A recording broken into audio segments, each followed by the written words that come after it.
Bienvenue à toutes et à tous. Je suis ravie de vous accueillir pour cette 3e masterclass sur le thème « Recruter sobrement ». Je suis Marie Jadot, je suis bénévole au sein de Ticket for Change et également collaboratrice au sein du groupe industriel Radial. Et donc j'aurai le plaisir d'animer cette masterclass au thème particulièrement inspirant. Pour celles et ceux d'entre vous qui font leur première masterclass aux universités d'été de l'économie de demain, on va avoir un temps d'inspiration, d'interview d'une 20aine de minutes, aux côtés de 2 intervenants très inspirants. Et ensuite, on aura un temps d'intelligence collective. On vous invitera à partager en sous-groupe.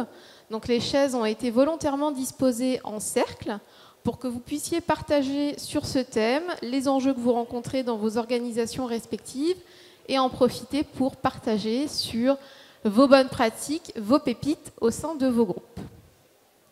Donc le sujet qui nous rassemble aujourd'hui, recruter dans la sobriété. Donc ces enjeux de recrutement aujourd'hui concernent de nombreuses structures, qu'elles soient PME, ETI ou grands groupes. On observe le phénomène de la grande démission outre-Atlantique et donc se pose la question en France de comment les entreprises peuvent ou doivent y répondre.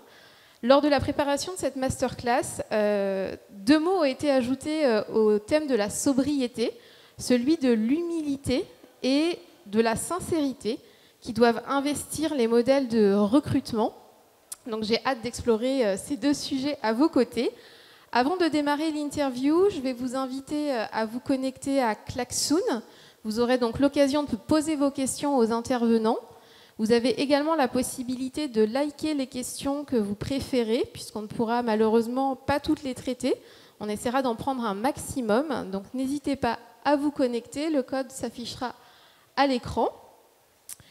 Et sans plus tarder, je suis ravie d'accueillir aujourd'hui à nos côtés Mariam Katam, directrice générale de Mosaïque RH, et Emmanuel Chrétien, directeur de la formation et des compétences au sein de VVF. Et je vais commencer par une première question pour Emmanuel.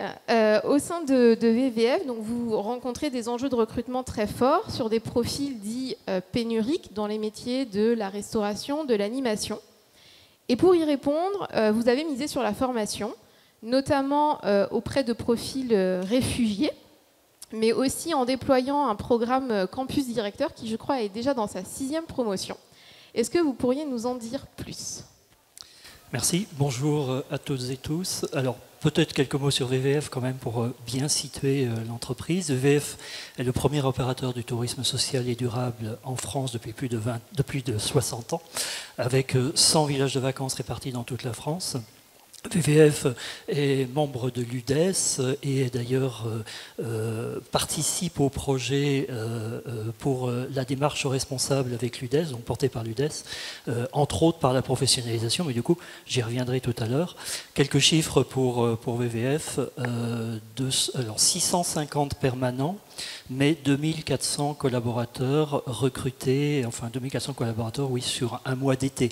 Sachant qu'effectivement, c'est bien évidemment la période pour nous de plus forte d'activité, beaucoup de saisonniers. Donc, en termes de taille d'entreprise, on parle de 1000 équivalents temps plein à peu près sur VVF.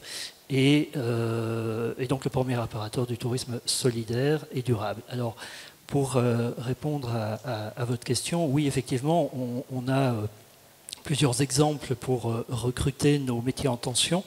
Des métiers en grande tension, on peut le dire, d'autant plus que la crise sanitaire n'a absolument pas arrangé les choses pour les métiers qui étaient déjà en tension, qui sont les métiers de l'hôtellerie et de la restauration. Mais alors on en rajoute avec l'animation qui devient un métier en tension. Enfin voilà, tous les métiers du tourisme deviennent un peu compliqués. Alors moi, mon métier, c'est la professionnalisation, c'est la formation, c'est le développement des compétences. Et donc, un des leviers, c'est effectivement de recruter par la professionnalisation. Alors vous parliez du campus directeur, c'est un peu C'est un peu un élément un peu emblématique de VVF, parce qu'on en est à la 6e promo, mais en fait on le déploie sur d'autres métiers. Alors c'est quoi le campus directeur? En fait il est né en 2014, et en fait on avait une problématique de recruter des directeurs de villages de vacances, et on avait dans nos équipes des responsables d'hébergement, de restauration, d'entretien, d'animation. Tous les postes de manager de nos villages de vacances avaient potentiellement la possibilité de devenir directeur. Donc en fait, au lieu de recruter à l'extérieur, on a accompagné et on a professionnalisé nos collaborateurs sur un titre de responsable d'établissement touristique, qu'on a un petit peu alimenté par des thèmes de formation qui sont portés par notre organisme de formation du groupe VVF, qui s'appelle VVF Formation, dont je m'occupe d'ailleurs aussi. Et en fait, on amène, en plus de ce titre certifiant qui est dispensé par un organisme de formation qui porte la certification, on amène 150 à 200 heures de formation complémentaire en lien avec tous les process, les outils de l'entreprise VVF, et puis tout ce qu'il n'y a pas dans un RET et qui sont un peu obligatoires, liés sauvetage, sécurité du travail par exemple, habilitation électrique, les permis d'exploitation pour les villages qui ont des licences bars ou licences restaurants. Enfin, on complète le parcours avec à peu près 150 à 200 heures. Et on professionnalise effectivement ses collaborateurs. Et ce qui était un outil de GPEC est devenu aussi un outil de recrutement, c'est-à-dire que depuis 2 ou 3 promos, en fait, on recrute aussi par ce dispositif, c'est-à-dire que ça n'est plus réservé aux salariés et collaborateurs déjà en contrat VVF et qui se professionnalisaient pour accéder à un poste de direction, mais c'est aussi maintenant une mixité, c'est-à-dire qu'on a toujours ces collaborateurs dans le cadre d'une GPEC, mais on intègre aussi des nouveaux collaborateurs sur du recrutement externe qui vont tout de suite intégrer ce parcours, donc ils se professionnalisent chez VVF et qui, à la fin du parcours, tous diplômés, puis peuvent intégrer soit un poste de direction, soit un poste d'adjoint de direction. On a effectivement à la 6e promo, enfin je suis en train de travailler sur l'ouverture de la 6e promo, juste pour voir que c'est aussi un métier en tension de plus en plus. 2014, c'était une promo tous les 2 ans. Et là, on a terminé la 4e promo en janvier 2022, on a ouvert la 5e promo en avril 2022 et on ouvre la 6e promo en novembre 2022. Et à chaque fois, on a entre 10 et 12 personnes qui se forment. Et de plus en plus, on s'oriente sur du recrutement externe parce qu'effectivement, c'est aussi un moyen de recruter. Donc, recruter par la formation, je ne sais pas si c'est sobre, mais en tout cas, recruter par la formation et la professionnalisation, ça a aussi un élément extrêmement fort qui est aussi la fidélisation. Alors ça fait plus de 10 ans que je m'occupe de formation, ça fait plus de 10 ans et toutes les personnes qui sont concernées le savent, la formation est un élément de fidélisation. Mais encore plus effectivement dans ce niveau-là, puisque sur les 40 personnes, alors si je regarde les 4 dernières promos, sur les 40 personnes qui ont été formées, il doit y avoir 5 ou 6 qui ont quitté l'entreprise, ce qui est normal, hein, pour une grande entreprise, c'est la vie d'une entreprise, mais les autres sont toujours là, sont directeurs, certains même en plus ont encore évolué toujours sur une professionnalisation en direction de région, et c'est effectivement un élément important. Sur les réfugiés, peut-être dans un deuxième temps, je vais peut-être laisser la parole à... Merci Emmanuel. Mariam, donc, pour toi aussi, la formation, c'est un levier au sein de Mosaïque RH sur une cible managériale, puisque vous apprenez aux managers à laisser tomber le mouton à 5 pattes, donc le fameux profil qui coche toutes les cases, toutes les compétences avec le parcours idéal, pour laisser plus de place à la diversité. Est-ce que tu pourrais nous dire comment vous procédez auprès de cette cible managériale ? Alors, merci pour cette invitation et bonjour à toutes et à tous. Alors, donc Mosaïque RH, on travaille depuis 15 ans maintenant sur la promotion de la diversité comme outil de performance, comme levier de performance. Donc, depuis 15 ans, on accompagne les entreprises de toute taille, et notamment les grandes entreprises qui s'engagent en matière de diversité et d'inclusion, à identifier de nouveaux profils, à recruter différemment, à recruter de manière plus inclusive. On en est venu au fur et à mesure à la conclusion que, en tout cas à ce constat, que juste proposer des CV différents à des managers ne suffisait pas. Donc ça, c'est l'expérience de plusieurs années, de plusieurs projets de recrutement qui nous a, au fur et à mesure, parfois des échecs, fait comprendre que la diversité, c'est de la conduite du changement.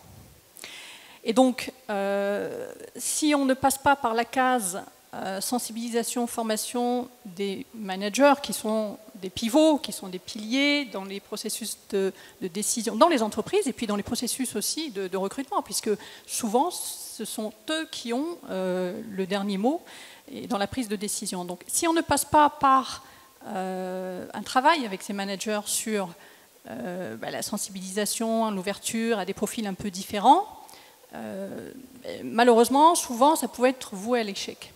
Et donc c'est comme ça qu'on a déployé des formations, qu'on a fait évoluer le cabinet, qui n'est plus qu'un cabinet de recrutement aujourd'hui, mais qui a évolué vers un cabinet de conseil qui propose aussi de la formation pour accompagner des stratégies diversité-inclusion, parce que si on ne passe pas par la case remettre en question les critères de recrutement, c'est compliqué de faire du changement. Et donc, c'est compliqué aussi de faire de la diversité. Parce que qu'est-ce qu'on fait quand on fait de la diversité?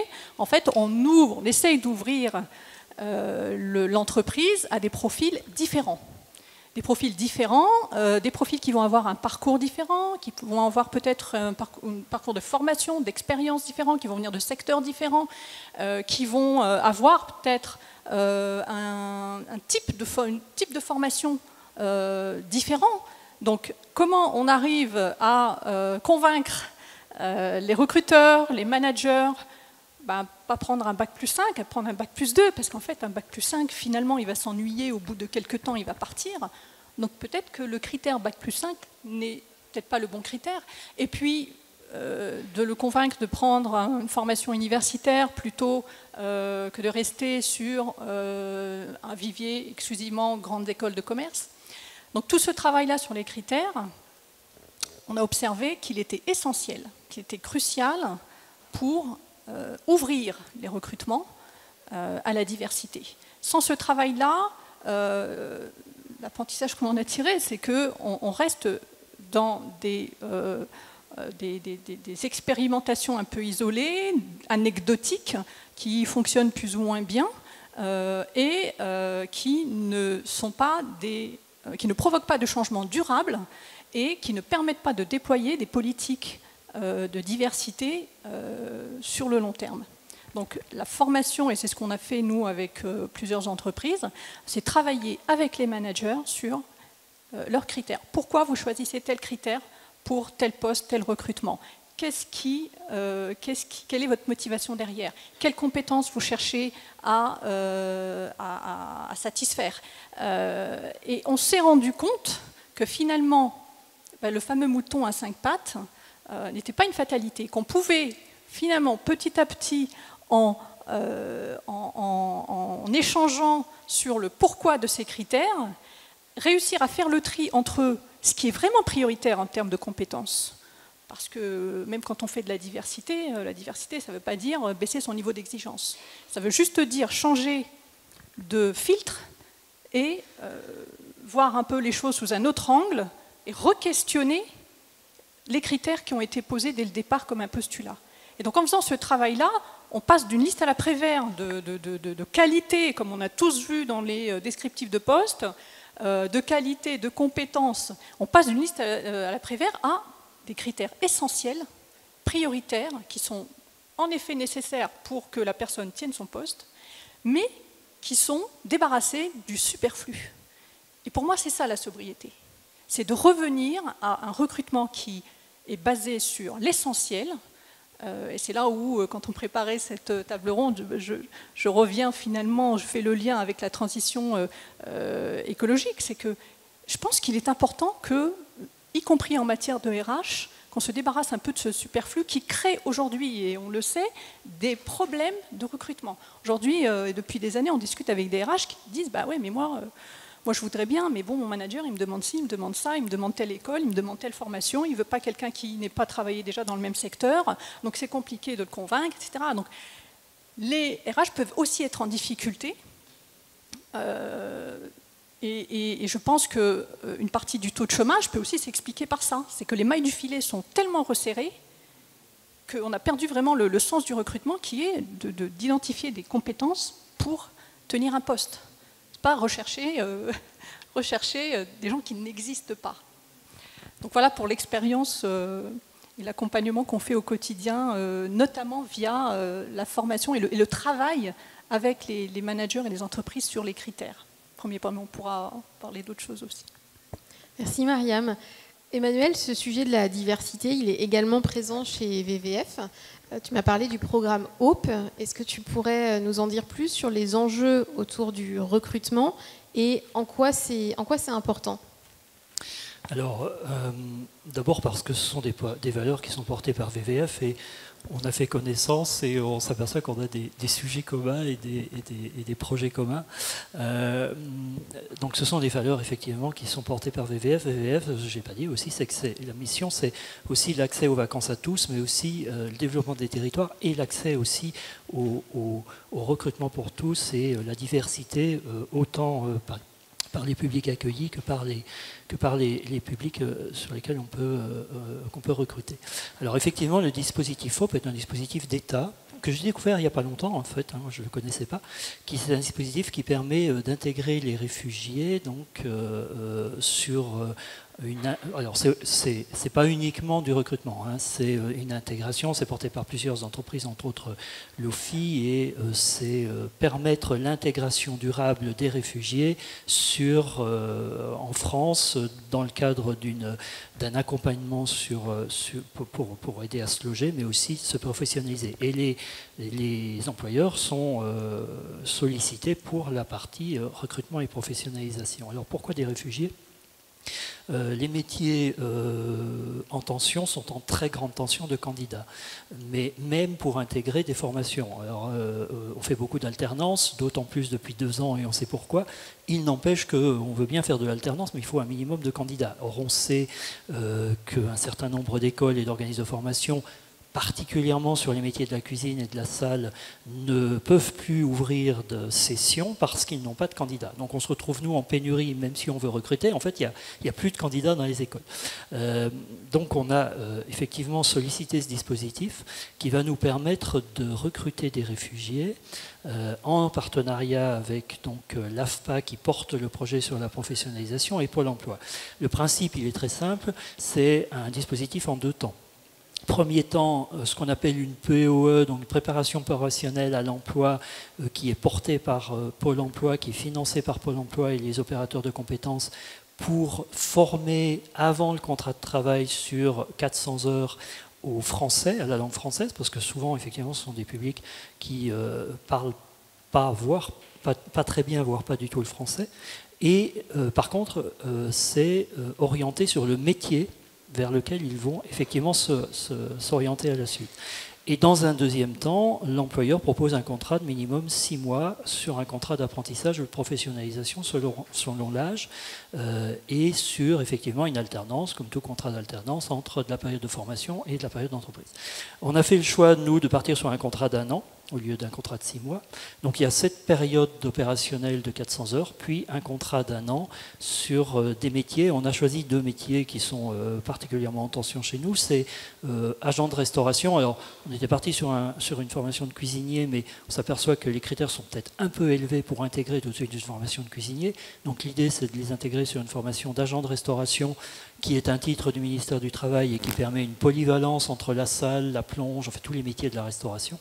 Et puis ce contrat donc de 1 an. Alors normalement la POE commence en mois de septembre, le contrat commence au 1er novembre, et puis on va aller jusqu'au 30 octobre 2023 sur un contrat avec une alternance. Alors nous, on n'est pas sur une alternance 1 semaine, 2 semaines, hein, on est sur une alternance en lien avec nos besoins et nos métiers. Donc en fait, on va être sur une alternance saisonnière avec une période en entreprise, en village de vacances sur la saison du 15 décembre au 15 avril de mémoire, puis ils retournent en formation, puis après ils reviennent en alternance du 15 juin au 15 septembre, toujours sur un village de vacances pour se professionnaliser. Et au-delà de ça, derrière, nous ce qu'on voit, et je reviens un peu au sujet que j'ai abordé tout à l'heure, parce que j'ai parlé des directeurs, mais c'est valable pour tous les métiers, derrière ça, nous ce qu'on voit à la fin du contrat, c'est d'abord, ils sont disponibles pour attaquer une nouvelle saison hiver. L'objectif, c'est de les pérenniser. Donc on est sur une pérennisation même des contrats pour proposer des contrats en CDI pour ceux qui le souhaiteraient, avec une possibilité de mobilité entre nos villages hiver et été, mais parce que sur ces métiers de la restauration, on a vraiment des gros besoins, ou alors pour ceux qui le souhaiteraient, se professionnaliser, soit sur les métiers de la cuisine, sur un titre professionnel de cuisinier, soit sur les métiers de la salle, sur un titre professionnel de serveur en salle. Et du coup de repartir sur une professionnalisation d'un an et demi pour évoluer en compétences et progresser en compétences. Donc c'est quelque chose qui nous tient véritablement à cœur parce que c'est vraiment un axe intéressant, parce que ce sont vraiment des valeurs d'intégration et de mixité qui sont très fortes, mixité aussi au sein des équipes. On a déjà des expériences de recrutement de réfugiés, alors soit les réfugiés ukrainiens effectivement depuis quelques mois, soit les réfugiés plutôt politiques sur la Syrie ou l'Afghanistan, mais ce sont des cas isolés et nous, l'objectif c'est d'en faire un groupe effectivement, parce qu'en plus, on croit beaucoup, moi je crois beaucoup à la force collective et à l'intelligence collective, et la notion de groupe a un vrai effet là-dessus effectivement. Et si je reviens au premier sujet sur les campus directeurs par exemple, il y a une vraie force et une vraie solidarité, c'est-à-dire qu'on s'aperçoit sur les 40, il y a eu 0 échec à la certification, mais parce que le groupe veut que tout le monde réussisse en fait. Et le groupe porte les éléments effectivement qui pourraient être un peu plus faibles dans certains domaines, parce que tous veulent que tous réussissent. Et il y a une force du groupe et une force collective qui est intéressante et importante. Moi j'y crois beaucoup, et c'est pour ça que voilà, on a aussi cette volonté de faire ça. Alors on a sur le métier de la restauration, et dans un deuxième temps, on veut aller aussi sur un titre d'agent de maintenance du bâtiment, parce que là aussi c'est compliqué à recruter. Merci Emmanuel. En guise d'atterrissage sur ce temps de partage, vous m'avez tous les deux dit, en fait, recruter sobrement, c'est aller au-delà d'un projet de recrutement, c'est de la conduite du changement, ça touche énormément à la culture de l'entreprise. D'ailleurs, vous en avez tous les deux parlé, des valeurs qui priment dans ces démarches-là. Donc, qui dit conduite du changement dit vaste chantier. Par quoi on commence pour se lancer ? Oui, alors grande question. Par quoi on commence ? Je pense que quelque chose est essentiel, c'est donner du sens.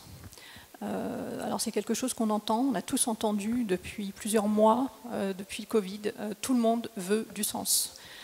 Les collaborateurs, les managers, les dirigeants, les nouvelles recrues, les candidats surtout, veulent qu'on donne du sens. Et je pense que dans un projet, de toute manière, de conduite du changement, quel qu'il soit, c'est important que tout le monde, du dirigeant au collaborateur, comprenne pourquoi l'entreprise s'engage dans cette voie. Pourquoi on veut changer les méthodes de recrutement ? Pourquoi on veut changer les pratiques de recrutement ? Parce que ça va demander un effort à tous, à tout le monde.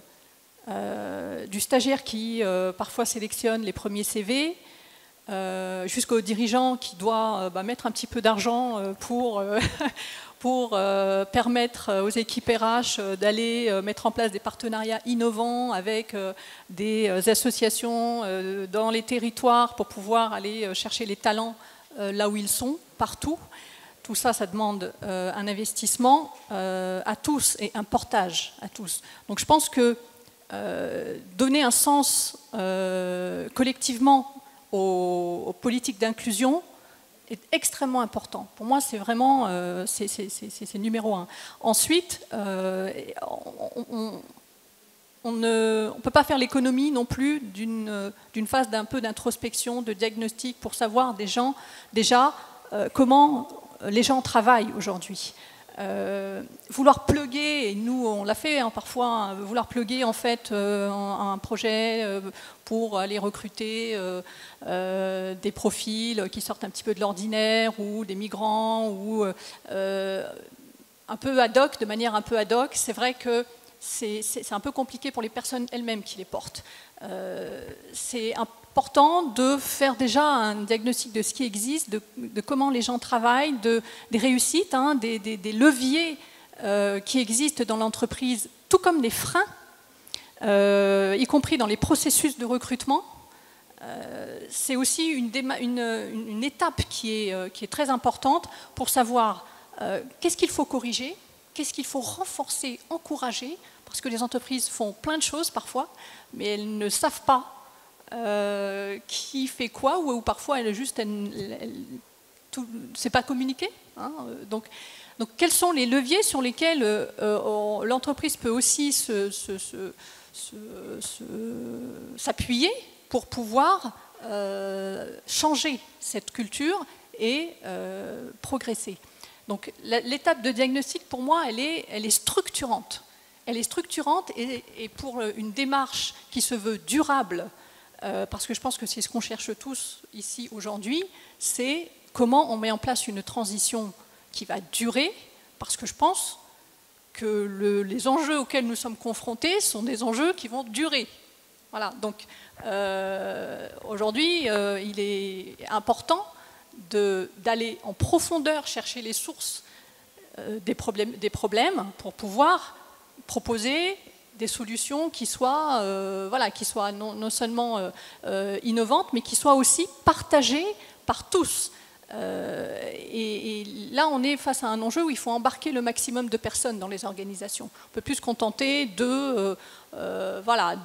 d'embarquer quelques personnes sur un projet. On sait qu'en termes de durabilité, si tout le monde n'est pas convaincu, on va avoir du mal à changer, notamment les processus de recrutement qui sont quand même des processus, c'est quand même la porte d'entrée de l'entreprise. Hein.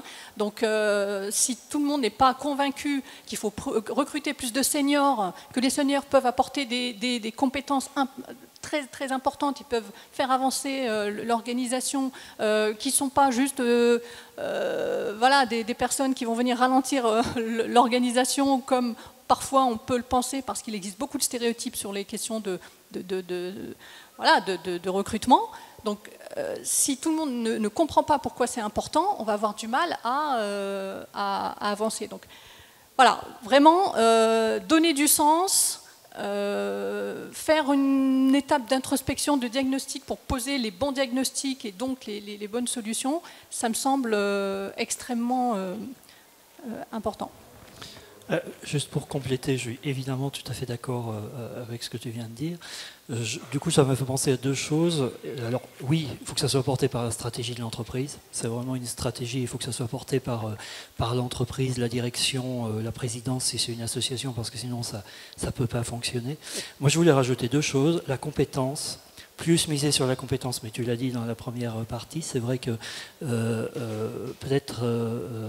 alors, on parle beaucoup des soft skills depuis quelque temps, ça peut être galvaudé, ça n'est pas tant que ça. Je pense que plus oser, plus miser sur le savoir-être, plus prendre des paris sur le savoir-être. Alors, finalement, moi, je suis dans un métier où le savoir-être est extrêmement important, puisqu'on est dans les métiers du tourisme.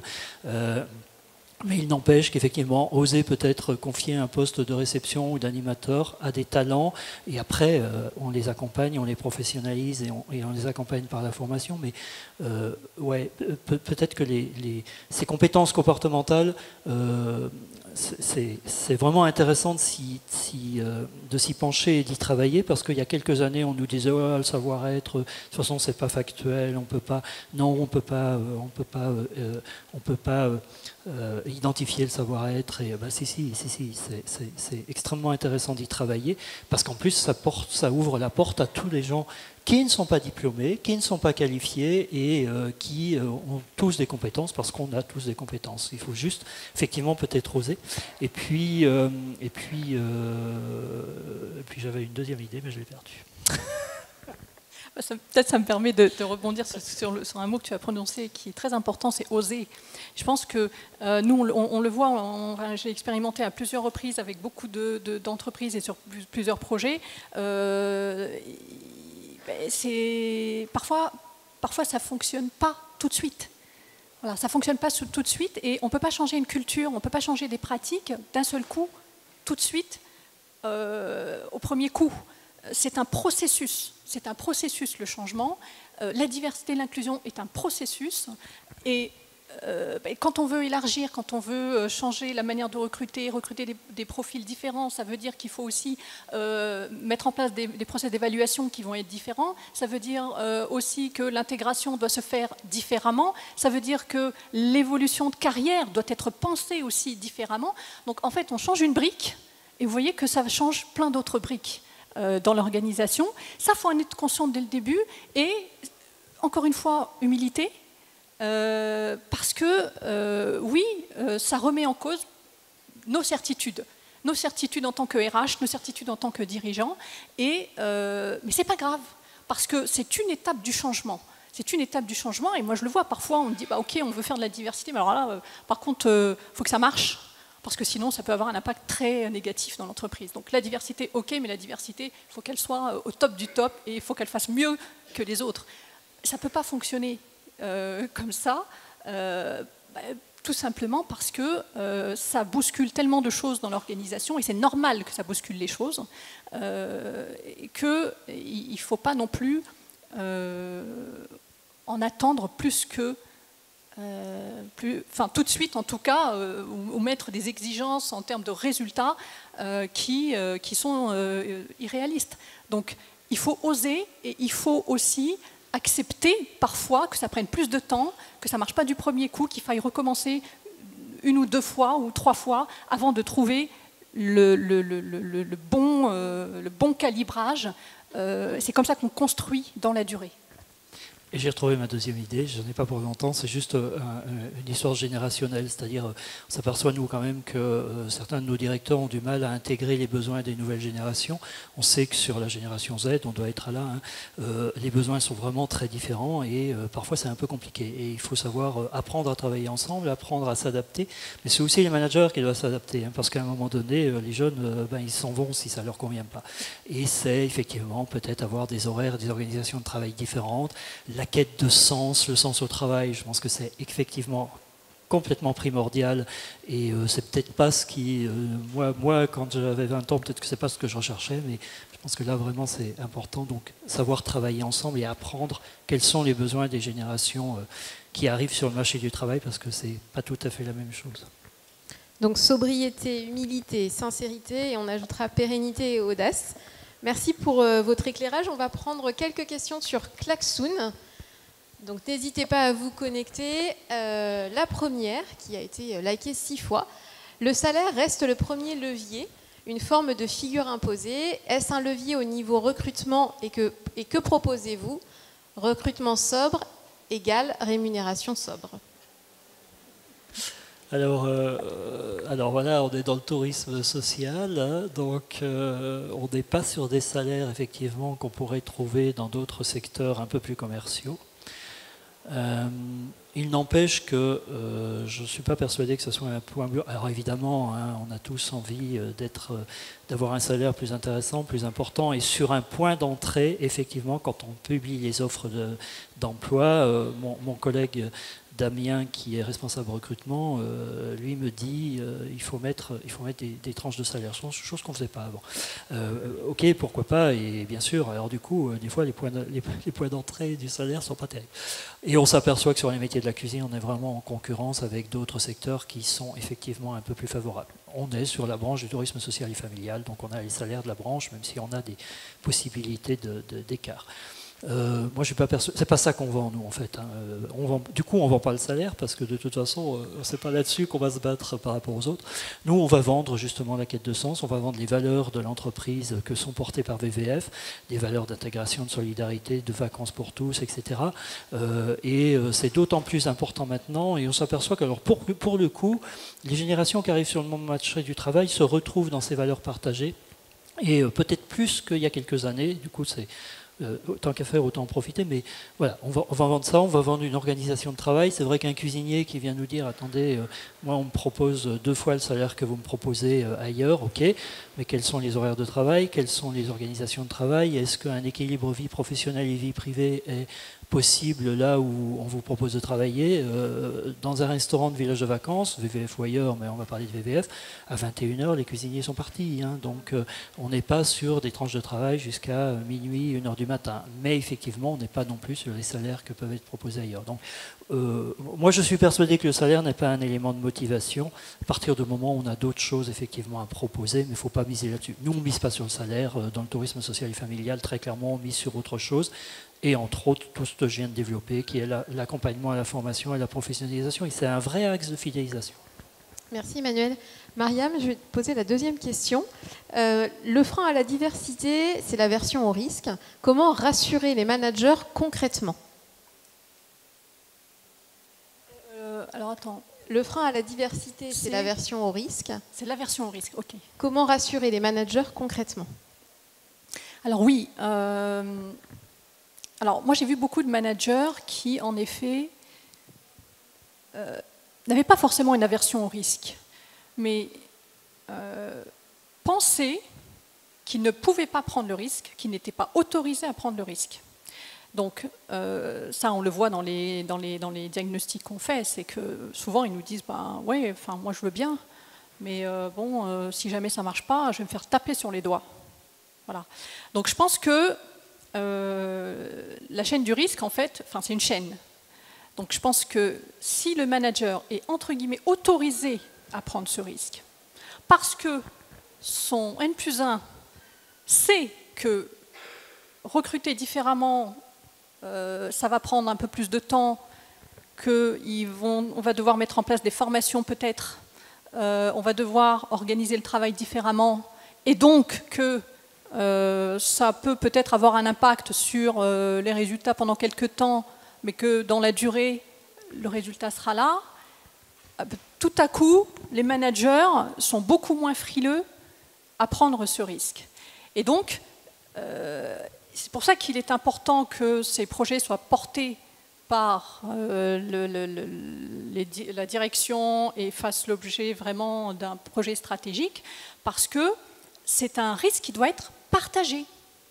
Il doit être collectif, il ne doit pas être juste, il ne doit pas reposer uniquement sur les épaules du directeur ou directrice diversité ou des managers qui sont déjà, on va dire, full en termes d'objectifs, en termes de KPI à tenir.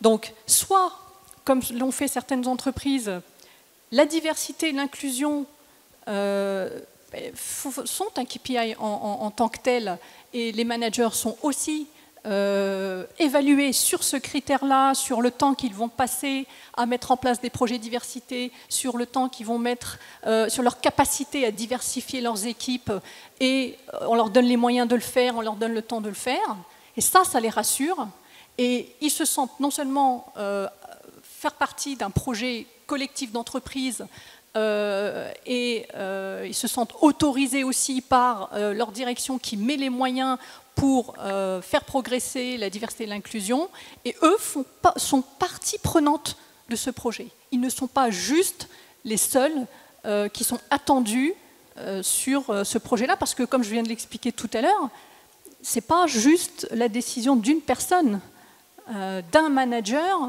à qui on va demander, ouais, il faut que tu recrutes différemment, faut que tu... Non, enfin, si le manager veut réussir son recrutement, il faut que le sourcing soit fait en amont par les RH, il faut que son équipe soit préparée à intégrer des profils différents, il faut aussi qu'il ait eu les moyens pour pouvoir mettre en place des formations, le cas échéant, complémentaires, etc., etc. Merci Maria, merci à tous les deux pour votre éclairage. On ne va malheureusement pas avoir le temps de prendre plus de questions. Et peut-être Mariam, Emmanuel, en écoutant ce qui a été partagé dans les sous-groupes, est-ce qu'il y a un mot de la fin que vous auriez envie de partager sur ce thème? Peut-être des cailloux entendus, des pépites entendues? Alors, peut-être en effet, en circulant un petit peu dans un groupe, j'ai entendu, alors il y a beaucoup de petites structures, et c'est vrai que il y a parfois aussi une différence entre les problématiques ou les marges de manœuvre des grands groupes versus les plus petites. C'est vrai qu'on parle beaucoup salaire. Il y avait une question tout à l'heure sur les salaires. C'est vrai que quand vous êtes un grand groupe et que vous vous rendez compte de l'inflation, vous avez peut-être une marge de manœuvre pour augmenter vos salaires, pour mettre en place des moyens de rétention des candidats. Quand vous êtes une TPE ou même une PME, une association, quand vous êtes dans l'entrepreneuriat social, vous n'avez pas forcément les mêmes marges de manœuvre.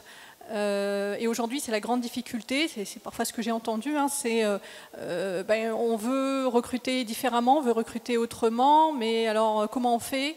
Est-ce qu'on ne prend pas un risque, nous, petite structure, aujourd'hui, on a nos méthodes, pour le moment, ça va, elles fonctionnent, mais est-ce qu'on ne prend pas un risque trop gros versus une grande entreprise qui a peut-être plus les moyens de prendre des risques pour faire progresser nos pratiques? Donc j'ai entendu un gros caillou sur cette problématique à changer, à amorcer le changement versus les moyens qu'on peut avoir. Et voilà, je pense qu'il y a peut-être des solutions autour du mécénat de compétences, autour du bénévolat. Il y a des structures qui proposent aussi d'accompagner les petites structures à progresser via des missions. Donc ça peut être un levier qui peut être intéressant. Mais c'est vrai que on a parfois, peut-être des manières d'appréhender ce sujet qui doivent être adaptées à la taille et à la capacité de la structure. Du coup, je vais rebondir sur ce sujet. Et effectivement, c'est plus compliqué quand on est petit, parce que petit ou moyen, en tout cas quand on est un peu isolé. Une autre solution, ça peut être la mutualisation et faire ensemble des choses qu'un grand groupe pourrait faire tout seul, mais qu'on peut faire aussi avec d'autres. Alors je ne sais pas s'il y a des acteurs du tourisme social, familial ou du tourisme tout simplement dans la salle, mais ça peut être une solution. C'est vrai que c'est quelque chose que nous, on a fait VVF avec d'autres partenaires. On peut faire les choses tout seul, encore que soyons aussi un peu humbles, et il nous arrive de ne pas pouvoir faire les choses tout seul parce qu'on n'arrive pas à faire un groupe, mais globalement quand même effectivement la taille de l'entreprise le permet, mais on est aussi, pourquoi pas, ouvert à le faire avec d'autres et intégrer dans nos parcours de professionnalisation et dans nos parcours d'insertion par la formation, pourquoi pas intégrer d'autres partenaires. Ça reste possible, vous me trouverez sur LinkedIn sans problème, donc n'hésitez pas. Et c'est aussi une manière d'être un acteur engagé, parce que c'est aussi être engagé dans la solidarité avec les autres. Moi je suis en CPNEF, donc effectivement c'est plutôt les grands groupes qui sont représentés, mais on est aussi ouvert à tout à fait pouvoir intégrer les petites entreprises. Et la mixité est aussi une force. Voilà. Et c'est pour ça que intégrer des gens qui viennent d'un autre secteur d'activité, c'est intéressant pour le groupe, mais c'est aussi intéressant pour tous ceux qui participent, parce que c'est aussi une mixité d'expériences, de bonnes pratiques et de parcours différents. Donc ça peut être aussi une solution pour permettre à tous d'intégrer et d'aider chacun à pouvoir recruter d'une autre manière. Un immense merci à tous les deux pour votre témoignage, et je vous invite à poursuivre les échanges en dehors de cette salle, puisqu'on va la préparer pour la prochaine masterclass. Merci à toutes et à tous. Merci.